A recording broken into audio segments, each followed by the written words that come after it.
Hey guys, welcome back to my channel. Today we are doing another product review on something that was really in high demand for a long time, as soon as it first came out. As you can tell by the title, today we'll be doing the Pastel Goth palette review by Kat Von D. And I was super stoked to get this palette in the mail. And when I got it, I opened it up. And the first thing I noticed was it was a lot smaller than I thought it was, but I can look past that. I really can. But I did use this for what's on my eyes, but as you can see, it's very hard to see. I kind of gave up on my eyeliner halfway through the look. Like, when the eyeshadow just didn't work out, I went half like I should with my eyeliner and just kind of threw together this because I was very frustrated with the eyeshadow itself. So, without further ado, let's get right into the review. Okay, so it comes in this really pretty box, which matches the palette to a T.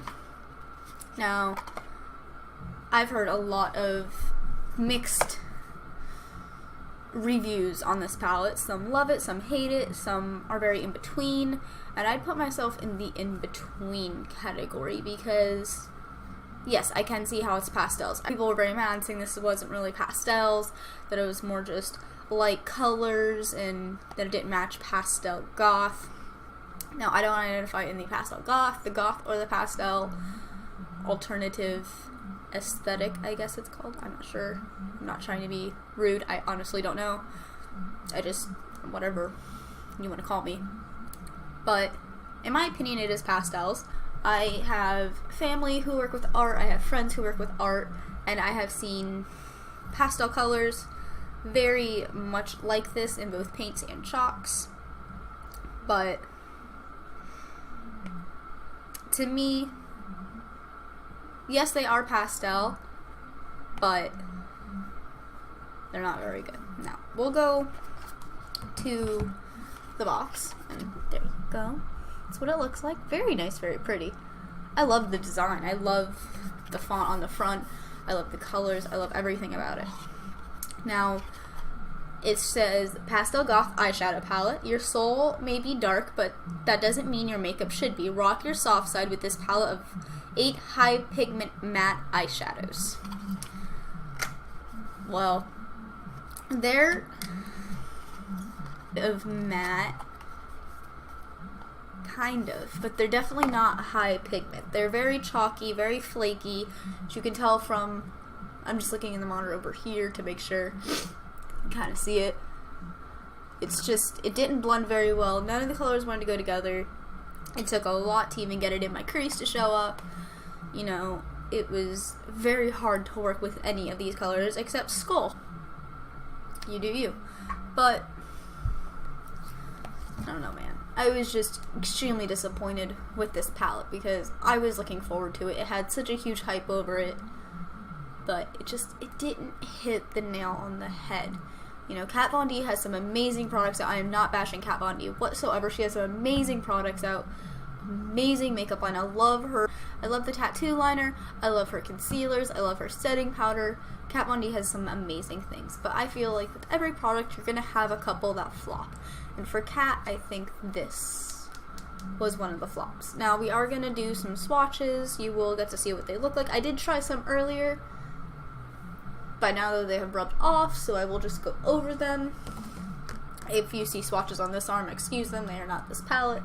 They're another palette that I got in the mail today that we will be doing a review on later in the week. But today, the focus is all on Kat Von D. So, without further ado, let's get to swatching. Okay, so we've got 4 of these swatches done, and I'm going to go over this one again just to try and get it to show up a little bit more. This is the shade Meow. It's not a shade, but as you can see, we have Star, Clementine, Meow, and Dope, and so far, Dope is the only one that wants to show it all. So we're going to keep going down the line. We still have 4 colors left. Let's keep swatching. You do you. And last but not least, we have the shade Skull, which in my opinion, did anybody else just see that? Like, a whole glob of it just fell on the desk. Skull is one of the prettiest shades in here. But there's my fingers. You can see they look nice on my fingers. All the colors look very pretty on my fingers. But on my arm, it's a whole different story. Now, a few of the shades do look really nice with pigment, like Dope, Doom, and Skull. Then we have the others like Meow and Clementine that I had to do a couple coats with. Well, this one I had to do like 3 coats with. And then we have Dagger, which, I mean, it's going to be a pretty undershade or a nice, like, corner shade. And then we have Gloom. Did I already say Gloom? I might have already said something about Gloom. We're going to go again, because Gloom is actually my favorite color. I have it, you might not be able to see, right under here, my eyelash line. This one's my favorite. I think I'll use this one a lot, especially with my new Androgyny palette. I think it'll look gorgeous with that. But from here to here, these were really the most pigmented shades. These 3 kind of flopped. I don't know, man. I'm gonna tell you to buy it or not to buy it. I will never tell you guys what to buy and what not to buy. I am here to give you my opinions, my reviews, and you can take with it what you will. But for this palette, honestly,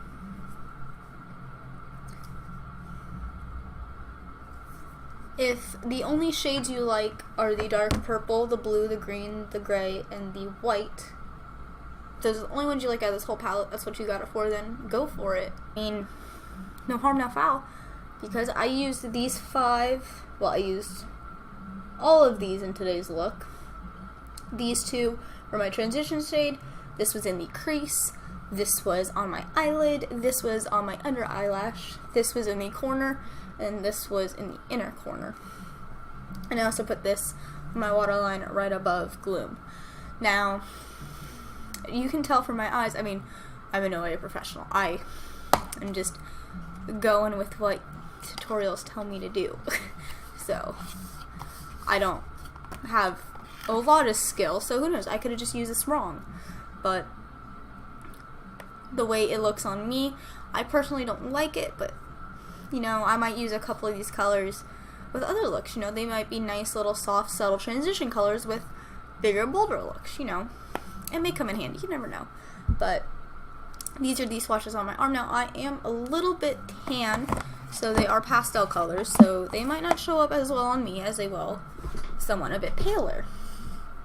But this is my swatches, my eye look, my opinions. You take with it. But these are my opinions.